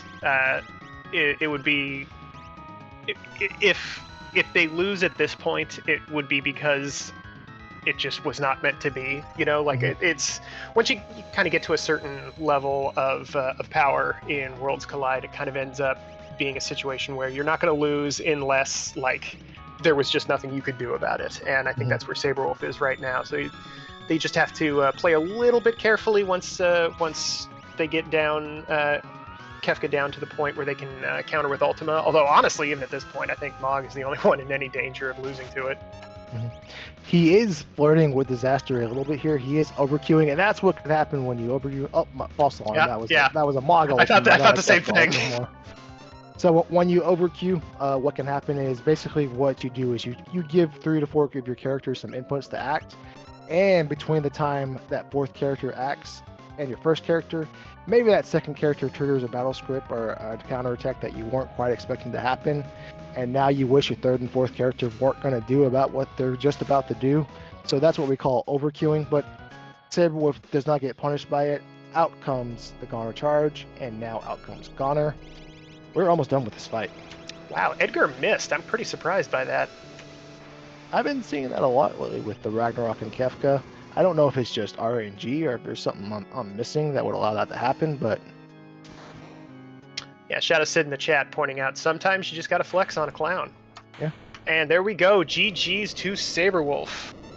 GG's indeed. Let's get him on in here and I'll talk to him about what we just did.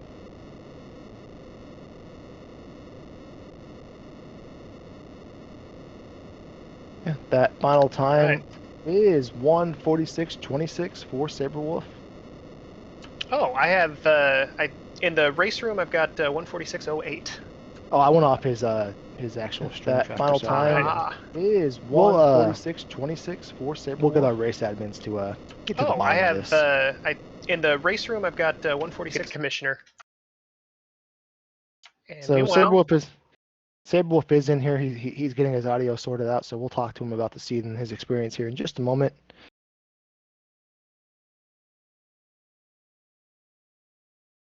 So yeah, while we're waiting for that, so I guess how about you? What do you think is the why do you keep coming back to Worlds Collide?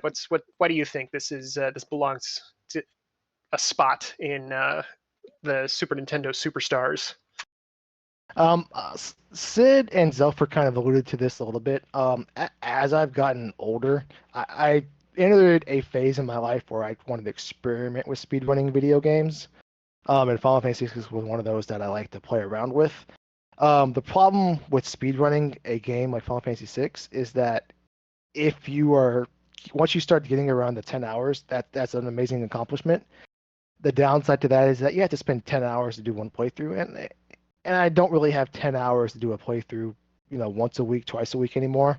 But with Worlds Collide, what you can do is you can kind of tailor the flags to take the requisite amount of time that you would like to participate, that you have to dedicate to your playthrough.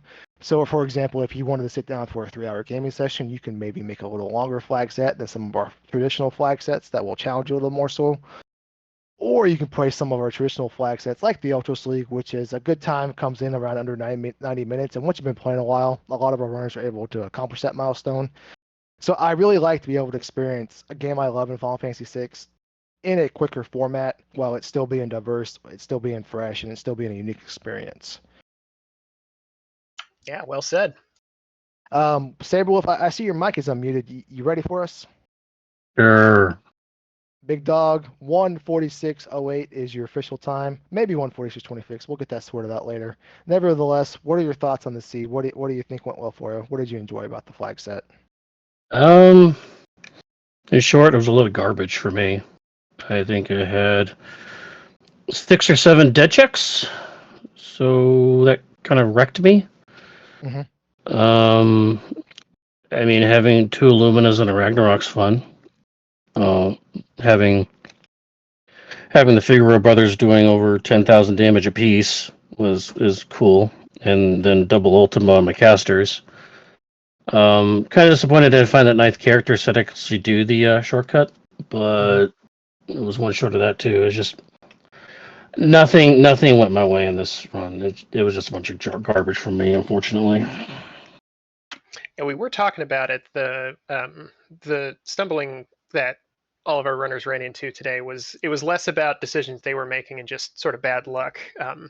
Is there any kind of like tactic that you use to sort of mitigate that once you notice that, like, oh, I'm getting a bunch of dead checks here, this is not going great?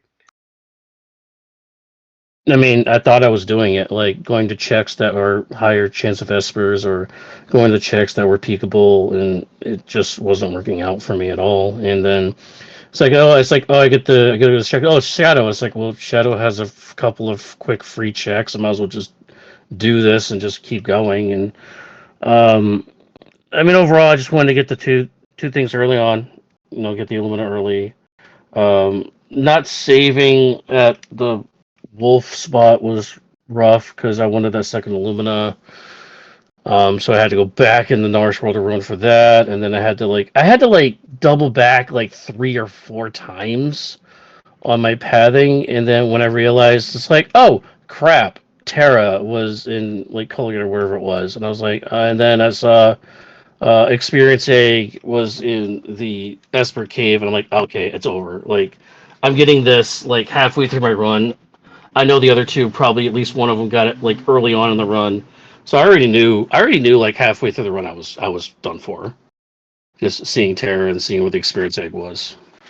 Mm-hmm. So the writing was on the wall there. I do have good news for you though. We do admonish your efforts for petting an interceptor after you finish the Cave on the Veldt and you awoken in Strago's bedroom. You did the fans, myself, more than anyone, a service when you acknowledged Interceptor's existence. So I just want to thank you for that. There's a lot of doggos in this one. Strictly speaking, you are the actual winner since neither of the other two runners. Neither of the other two guys did. Wow. So I flexed a little bit and disqualified both of them. I didn't tell them to their face. They don't know yet. They might key my car or something, but I'll deal with that when it happens. Well, I mean, Sid is technically still in the call right now, so he definitely heard that. Oh, my bad. Sid, ignore all that. Don't key my car, please. I wasn't going to say anything, but I mean, overall, just going back, is like just doing that early during a South Figaro Castle just to get some loot and then have to go back for Edgar, and then 2 of 3 Edgar's checks were both dead, even though I wanted the dragon at the end. And it was like, and then at the end it was Realm, which I didn't even need. So I was like, come on, man. It was just that whole entire Edgar series was a complete waste of time. So Yeah. All right, Saberwolf. We got one last question before we let you go.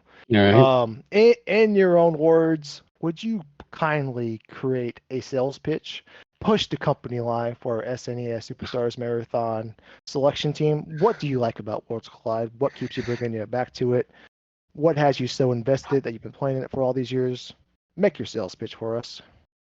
Well, Final Fantasy VI just turned 30 only like a couple days ago. And so, in having a game that's 30 years old and is still one of the most beloved games of all time, one of the most popular games of the entire Final Fantasy VI series.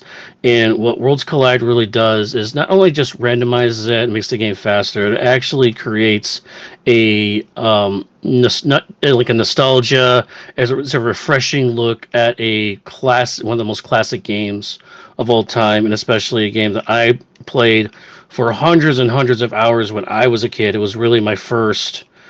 I mean, Final Fantasy IV is my first RPG, but then Final Fantasy VI was the one that I dived into so much.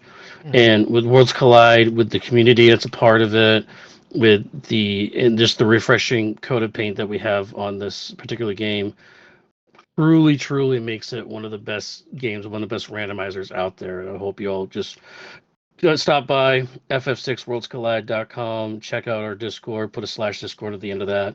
Check out our YouTube, Twitches, Twitter. I mean, we're all over the place. Sorry, X. I'm sorry, it's called X now. But just That's check it called out all tough. over. Just get more information if you want. And people are more than happy to help. Ask a question. It's answered in like 10 minutes. So please go check it out. All right, very well said, my dog. GG's again, Saberwolf. Thank you for participating tonight. Thank you for hanging out with us after your race, and we hope you have a good rest of your night. Thank you. All right, man. Later.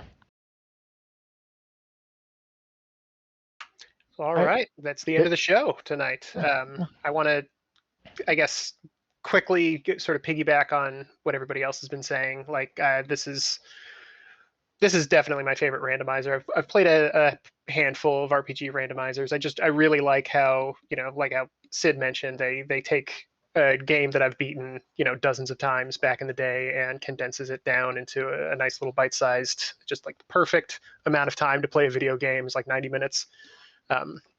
And this one in particular, it's like Final Fantasy VI is it's the most Final Fantasy crammed into a Super Nintendo cartridge. You got so many different pieces of history of the series kind of meshing together and intermingling. It's a lot of fun. It's widely considered to be one of the best games out there, and I think rightfully so. Amen. And before we let you go, Fitz, are you still there? Can you? I want to run this past Fitz. Fitz has a very diverse palette of randomizers and video games out there. Fitz, what would you like most? Or excuse me, what would you like to say about Final Fantasy VI Worlds Collide and why it's appealing to you after all these years and all these great randomizers out there? Why do you keep coming back to it?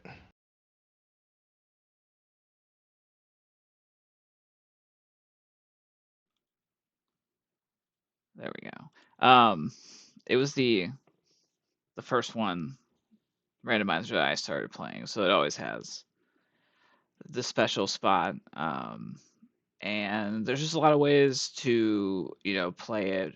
We have the league, we have like official events, like we've got our like weekly multi-world and archipelago where people play like all sorts of games, not just Worlds Collide, and that one's one you can do just like a little bit at a time, when I have time. So there's just a lot of ways to play and a lot of cool people in the community. So that's what keeps me coming back. And every now and then I win a race, and that's like a nice bonus. But mostly it's just fun to play.